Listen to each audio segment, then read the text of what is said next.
Au CGR de Pau Université, juste un petit mot pour remercier cette radio et Jerry Agéluc qui vous fait cette belle lumière et qui nous accompagne sur tous nos événements. En tout cas, bienvenue au CGR de Pau Université. Et maintenant, ça va être la place pour Kev Adams. Est-ce que vous êtes chaud pour Kev Adams? Il va falloir faire beaucoup de bruit parce qu'il est très content d'être là. Allez, beaucoup de bruit pour Kev Adams.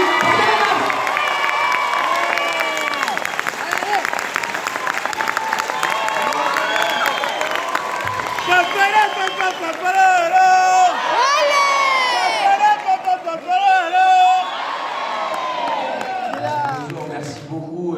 Waouh, c'est un très gros accueil, franchement. Merci mille fois, les amis. Très content d'être avec vous. Merci d'avoir rempli cette salle à ras-bord. Merci d'être déjà tous alcoolisés à 13h. Évidemment, je suis très content d'être chez vous, les amis. Et tu m'as dit quoi?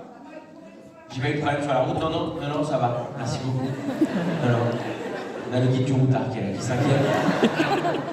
Non, franchement, tout a bien été. Je suis très heureux d'être chez vous. Merci beaucoup de l'honneur que vous nous faites de remplir cette salle un mois et demi avant la sortie du film. C'est un vrai kiff d'être avec vous, un vrai bonheur. Donc, vraiment, merci du fond du cœur d'être venus si nombreux. Très content, évidemment, d'être chez vous. J'ai mes petites habitudes, on va pas se mentir. J'adore venir dans cette salle. J'adore venir voir un public aussi diversifié. Je vois qu'il y a de tous les âges dans la salle. Ça fait très plaisir. Il y a des gens très jeunes. Et dans la même salle, il y a des gens... il y a d'autres gens. Et franchement, c'est un vrai bonheur parce que le film est fait pour toutes les générations. Est-ce qu'il y en a parmi vous qui avez vu le premier déjà? Oui. Génial. Vous allez voir, c'est vraiment le même esprit, de l'humour, de l'émotion, bien sûr, mais aussi des jolis messages et avec un casting de dingue. Franchement, c'était fou de tourner ce film. On s'est éclaté. Vous m'avez dit quoi, monsieur? Il n'y a pas de jeu de miroir. Ah, rapport à mon spectacle miroir. Comment vous appelez, monsieur? Comment vous appelez? Jean-Paul. Jean-Paul, qu'est-ce qu'on va faire? On fait que... Moi, je fais les blagues. Vous êtes d'où, Jean-Paul? De Pau. Ah bah ok. Pau même ou un peu à côté? Pau même. Bah super. C'est magnifique. Vous êtes venu avec qui, Jean-Paul? C'est votre fille? Voilà. Et c'est tout. Père-fille. Et votre nièce et votre sœur. Incroyable, et toute la famille. C'est génial. Hein? Toi, t'es parisien. Ok, c'est un incident, en fait. J'avais pas compris pour que c'était un incident. Non, je suis hyper heureux. Alors, ce que je vous propose, les amis, je vais évidemment vous parler un peu du film, et j'ai surtout envie de vous donner la parole, parce que je trouve que ce qui est le plus frustrant quand on fait des présentations de films, c'est quand on fait un espèce de monologue pendant 5 minutes, et après on lance le film. J'aime pas ça, donc je vous ai préparé un programme en 3 étapes. Ah oui.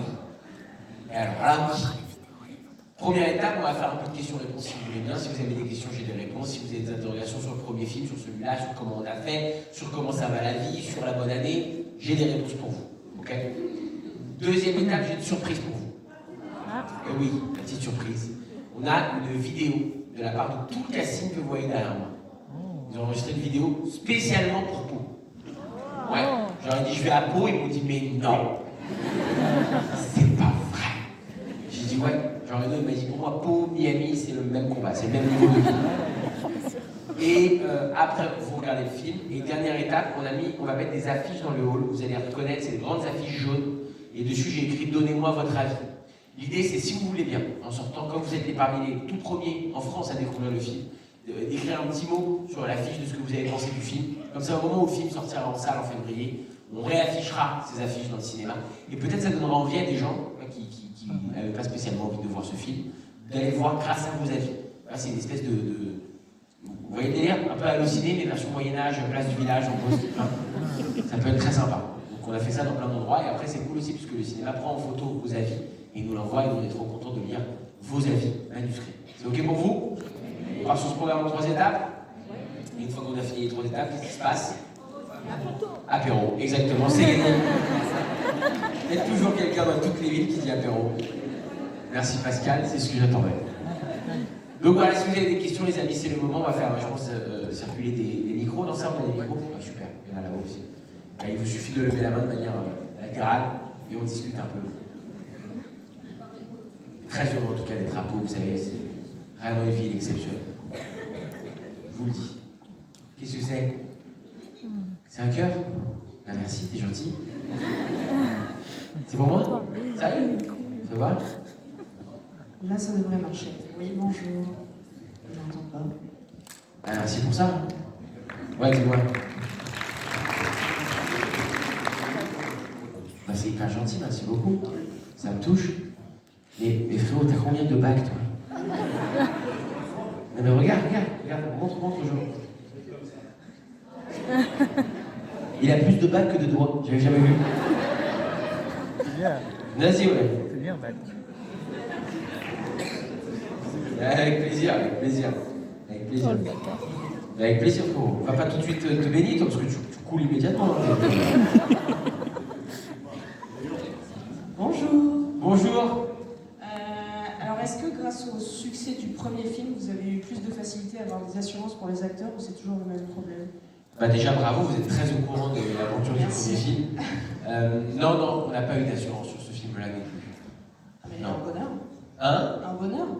Ouais, et puis en même temps, je vais te le dire, on a tellement vécu l'enfer sur le premier, ça a été tellement compliqué de faire ce genre de film, que sur le 2, on était un peu plus préparés, on va dire. Et donc franchement, ça ne nous a pas posé de problème. Il faut évidemment comprendre comment fonctionne le système d'assurance en France. Hein. J'espère qu'il n'y a pas d'assureurs dans la salle qui vont être vexés. Ça marche que dans un sens, tu comprends. C'est-à-dire que tu payes. Le jour où tu as une vraie galère, c'est toujours très compliqué. Ils ont toujours 1000 raisons. Petite astérisque. Moi, tu avais une photo avec toi. Non. C'est pas ça. C'est horrible. Ça fait vraiment. Et ensemble, on va changer la France. Non, c'est juste que j'ai un peu compris comment ça fonctionne, tu vois. Déjà à mon jeune âge, j'ai compris que c'est un truc qui est juste fait pour te douiller, quoi. Donc, ils nous ont clairement. Il n'y a même pas eu de discussion sur tout savoir. On a dit que la moyenne de nos acteurs était de 82 ans, parce que c'est la moyenne du casting que tu vois derrière moi. Il y a des gens un peu plus jeunes et des gens beaucoup plus âgés aussi. Parce que c'est important de le préciser pour moi, et ça, je trouve, ça les rend encore plus brillants. C'est pas des gens qui jouent des personnes âgées, c'est des personnes âgées. Ça fait toute la différence. Liliane Rovère, que vous voyez en haut à droite, qui est une actrice absolument formidable, c'est une femme de 92 ans. Donc quand elle joue dans ce film, vous imaginez bien qu'elle ne peut pas avoir le même rythme que quelqu'un qui a une trentaine, une quarantaine, une cinquantaine d'années. Parce qu'elle a 92 ans et parfois elle doit prendre des pauses. C'est la même chose pour Daniel Prévost qui en a 84, pour Enrico Macias qui en a 85, pour Amanda Lear qui en a 80. Ce que je veux dire, c'est que c'est pas évident pour ces gens-là.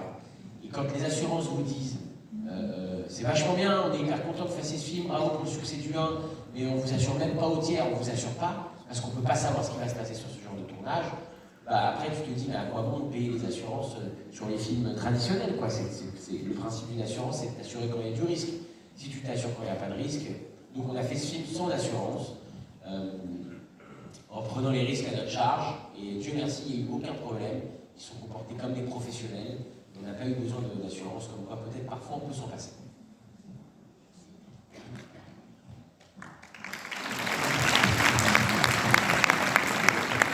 Ceci est bon pour moi.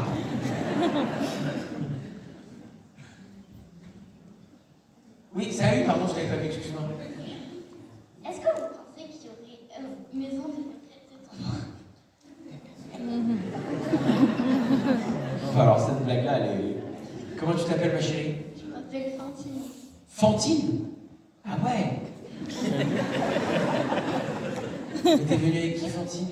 Avec mon frère, mon beau-père, ma mère, ma soeur et ma demi-sœur. Toute la famille, quoi. C'est génial. Ils sont où tes parents? Bah alors? Pourquoi Fantine? Mais c'est très mignon, je plaisante évidemment, c'est pour faire une blagounette. Et t'es très jolie, et tu vas très bien avec ton prénom. Écoute, pourquoi pas maison de retraite 3? Mais je crois qu'il faut pas anticiper, tu vois. On n'avait pas pensé à faire maison de retraite 2, Fantine, quand on a fait le 1. On a fait le 1, on a été... on était quasiment sûr que ça allait pas marcher, tout le monde nous disait que ça n'allait pas marcher. Pour ceux qui ne connaissent pas l'histoire du 1, je la résume très rapidement. On a essayé de monter ce film avec les financiers du cinéma traditionnel et on a eu énormément de complications comme j'en avais jamais connu avant. À tel point, on nous a dit des phrases absolument horribles du genre « les vieux, ça intéresse personne, le public de Cavadam, c'est des jeunes, ils vont pas aller voir un film qui s'appelle Maison de retraite ». Enfin, ça a été très compliqué pour le coup de faire le montage de ce premier film. Et puis même pire, on nous a sorti pendant le pass vaccinal, je ne sais pas si vous vous rappelez un peu de cette période.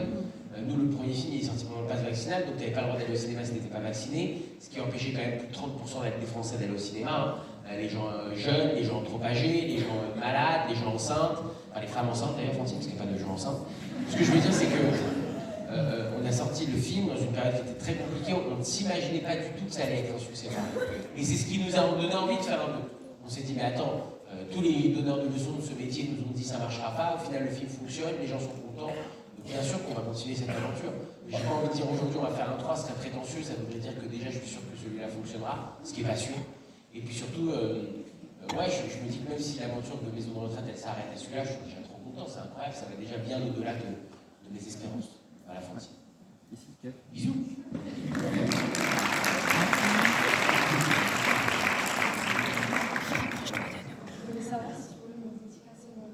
Bien sûr, je peux dédicacer. En 2018, je m'avais dédicacé mon mauvais prénom, je m'appelle Ilona, et tu m'as dédicacé Ilona. Ah ouais? C'est-à-dire je te l'avais déjà dédicacé, mais pas le bon prénom. Bah ouais. Toi, t'es pas trop du genre... Les semblables êtres humains ont fait les 3 dernières questions, s'il vous plaît. J'avais écrit Elona, c'est vrai, t'as raison. Eh bien écoute, c'est corrigé. Si tu veux, je mets ton nom de famille, je me trompe, on se revoit dans 6 ans. Je remodifie le... Non, je vais pas prendre le risque. Je vais pas prendre le risque. Et t'as déjà fait une photo, tu veux refaire la photo parce que ton frère s'est incrusté sur la photo. Elle est pas du genre relou, elle apparemment, ça va. Passer le micro, tu vois. Vas-y, bien sûr, bien sûr. T'as dit quoi? C'est le frère? Excusez-moi, faites du... Ah, du coup, tu t'es mis au premier rang sans ton frère? Le pauvre. Et tu vas la faire parce qu'il y avait ton frère sur la photo la première fois. Photo! Viens, viens, viens. Viens, viens, viens. C'est ton frère, d'accord? Il reste avec toi, d'accord? Viens, comme elle a la classe. Tu as dit Il est là. Comment tu vas? Évidemment, on refait la photo avec toi, t'es un ouf. Avec plaisir.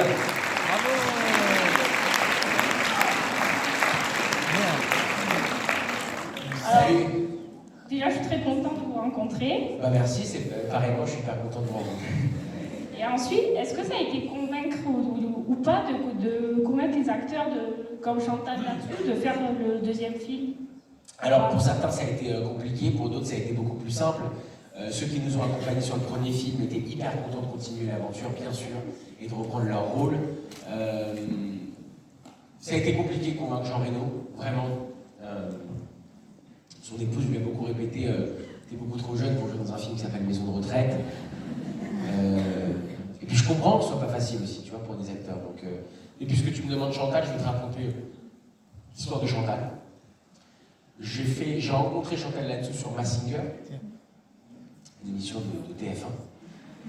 Et à un moment donné, on doit deviner qui c'est qui se cache derrière le zèbre ou la chenille et tout ça.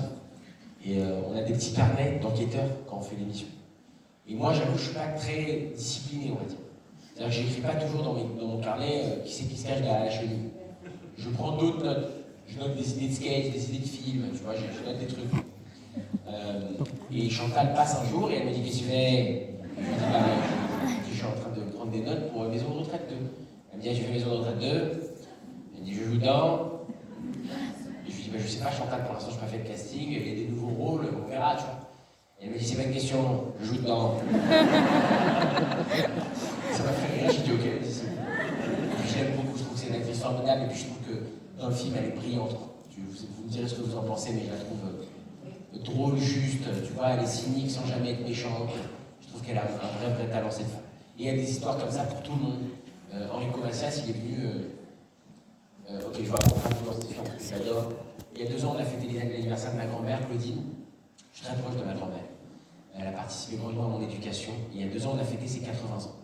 Et pour ses 80 ans, je lui ai dit, mamie, qu'est-ce qui te ferait plaisir? Et elle me dit, j'adorerais aller au concert d'Enrico Macias. Parce que j'ai été avec ton grand-père il y a 40 ans.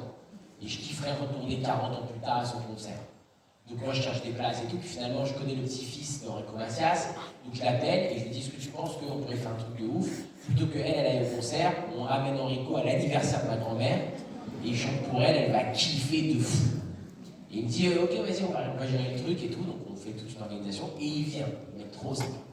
Et il chante à l'anniversaire de ma grand-mère juste pour elle, une chaise, guitare, elle, truc de ouf. Évidemment, je lui dis, bah, évidemment, s'il faut payer quoi que ce soit, c'est normal, c'est comme un concert privé, tu vois.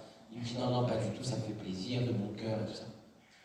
Ce qui m'a permis de me la péter auprès de ma grand-mère, parce que ma grand-mère, elle m'a dit, mais chérie, mais ça a dû te coûter une fortune.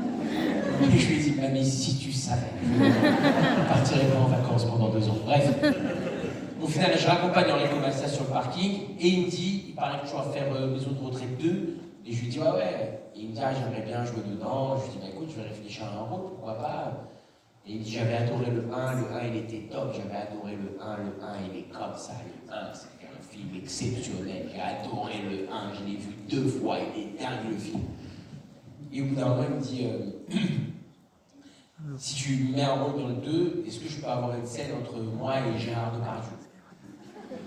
Pour ceux qui ont vu le 1, et je vous spoil rien, puisque pour ceux qui ne l'ont pas vu, pas d'inquiétude, on vous a mis un petit résumé du 1 au début du 2, qui dure 40 secondes, comme ça personne ne sera perdu. Mais je vous spoil un petit truc, je suis désolé si vous n'avez pas vu le 1, le personnage de Gérard Depardieu, il meurt dans le 1. Ok? Donc quand il me dit j'aimerais bien avoir une scène avec Depardieu, moi je comprends qu'il n'a pas vu le 1. C'est un génie. Il m'a répété 17 fois j'ai adoré le 1, il n'a jamais vu le film. C'est juste incrusté dans le truc, quoi, tu vois ce que je veux dire? Donc voilà, j'en ai plein des histoires comme ça, mais c'est comme ça que chacun d'entre eux nous a rejoint. C'était très intéressant. Je vous écoute. Dernière question. Dernière question. Est-ce que tu comptes revenir aux équipes de Pau ou pas? Est-ce que je compte revenir aux Zénith de Pau? J'adorerais, mais je t'avoue que je fais une petite pause dans les spectacles. J'en ai fait beaucoup, j'en ai enchaîné beaucoup. J'ai quasiment jamais arrêté de faire des spectacles depuis que j'ai 17 ans. Et j'en ai 32, je sais pas si t'imagines. Ça fait 15 ans que je fais des spectacles non-stop. J'ai commencé en 2009, jusqu'en 2013, j'ai joué mon premier. 2013-2015, voilà le deuxième. 2016-2017, le spectacle avec Gad. 2018-2019, soi-disant un autre spectacle. Après, j'ai fait 2020 Covid, comme tout le monde. Et après 2021, celui pour Netflix. Et 2022-2023, Miroir, qui est passé cette année sur TF1. Je me dis que j'ai beaucoup... Non, merci, vous êtes gentil. Mais je me dis que j'ai beaucoup enchaîné. Et que peut-être que pour avoir aussi une meilleure inspiration, peut-être que pour proposer aussi d'autres choses, peut-être que pour être toujours innovant et vrai, je pense qu'il faut prendre un peu de recul. Donc je pense pas que je vais refaire un spectacle dans les prochains mois, peut-être même pas dans les prochaines années. Je vais prendre un peu de temps, tu vois. Faire du cinéma, pour raconter d'autres choses, pour écrire aussi. J'aime beaucoup écrire des histoires pour d'autres aussi. Donc voilà, j'ai envie de prendre le temps tranquille et revenir. En fait, l'autre jour, je réfléchissais, je regardais, je me comparais avec des humoristes avec qui j'ai démarré. J'ai commencé avec une génération qui est la génération Malik Bentala, Jérémy Ferrari, comment il s'appelle, Ahmed Silla, tu vois. Tous ces mecs-là aujourd'hui, ils en sont à leur 2e, 3e spectacle, tu vois. Moi, mon prochain, c'est mon 7e. Donc je me suis dit, Kev, je crois que tu as pris suffisamment d'avance, tranquille, lève un peu le pied. Donc pas tout de suite au Zénith de Pau, je m'en excuse, mais ce qui est cool, c'est quand je reviendrai, ce sera vraiment cool, quoi. Tu vois, on sera content de se retrouver. Tu ne vas pas venir me voir en me disant, ouais, je crois que je l'avais vu l'année dernière ou l'année d'avant, de toute façon. Voilà. Bisous. On a un de Joachim et Marie qui sont là. Un couple formidable. Levez les mains. Joachim et Marie. Voilà, ils sont juste là avec toute leur famille. Salut les amis. Bah, je vous fais des bisous, c'est génial. Génial. Ouais, mon pote, tu veux dire quoi? Vas-y, on finit avec toi. Viens vite. Vas-y, viens vite. Mais vite, arrête, pour 3 secondes, ça fait du 3, 2, 1. Allez.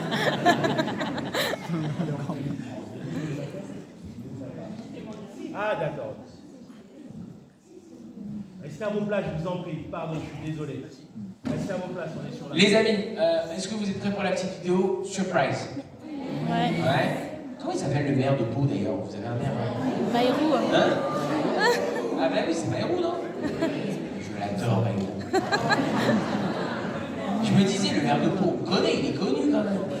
Bien sûr, c'est François Bayrou, ce génie. À quand les profs 3? Et ouais, écoute, c'est pas prévu pour l'instant, je suis désolé. On m'a beaucoup demandé quand les profs 3 et quand Aladdin 3, et les deux ne sont pas prévus pour l'instant. Je crois pas qu'ils sont foutus, je crois qu'ils vont continuer ces franchises-là. Franchement, je pense qu'ils vont continuer à faire des films Les Profs et Aladdin. Mais je crois pas que moi j'y serai, tu vois. Je me sens comme chaud de faire ça, alors j'ai envie de faire d'autres choses. Et Boulard, ouais, en même temps, c'était des profs, c'était des élèves un peu mauvais. Regarde-moi, j'ai 54 ans, j'ai 3 enfants, je peux plus jouer. Je peux plus jouer ce genre de rôle. Exact. C'est gentil, t'es mignon, merci beaucoup. Mais tu m'enlèves toutes ces bagues. Non, t'es gentil. On vous diffuse la vidéo, les amis, c'est ok pour vous? Et après, on enchaîne le film, et après, on enchaîne les affiches. Ah oui, bien sûr, bien sûr. Ben, c'est parti, on lance. Merci beaucoup. Comment tu t'appelles, mon pote? Chabi. Très mignon, ça, comme ça. C'est basque. Salut à vous, les amis de... Bienvenue à l'avant-première de Maison de Retraite 2. On est très heureux que vous soyez là. Normalement, il doit être là, Kev Adams. Ah, vous avez vu comme il a grossi? Alors, vous de rigoler, demandez à Claude Zidi Junior, le réalisateur, de retirer sa casquette. Vous serez les tout premiers à voir le film. Et si ça vous plaît, n'hésitez pas à en parler autour de vous. Ah, et mettez une bonne note sur Allociné. Et si ça ne vous plaît pas, vous la fermez. Un gros bisou à tous les vieux comme François Bayrou. un gros bisou à tous les jeunes comme Fantine. Bon nuit. Occupez-vous, amusez-vous bien, merci beaucoup de votre présence.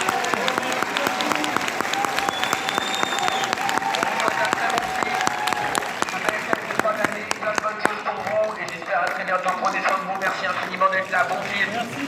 À bientôt, merci beaucoup. Au revoir, merci infiniment, merci de votre présence. Allez, prenez soin de vous. Que de l'amour pour vous pour cette fin d'année. À bientôt. Papa là, papa là. Bon, merci beaucoup. Gros bisous. Kev. Plein d'amour. Vas-y. Kev. C'est possible de faire une photo? Attends, restez à vos places. Excusez-moi, on va faire une grande photo avec la salle. Comme ça, tout le monde est content. Fais la photo. Merci. Tu m'enverras. Bon, la photo va être envoyée à l'office de tourisme de Pau. Donc mettez une belle énergie sur ça. Bon, est-ce que vous êtes là? Vous êtes chaud? Bon, merci. Tu veux, Kev?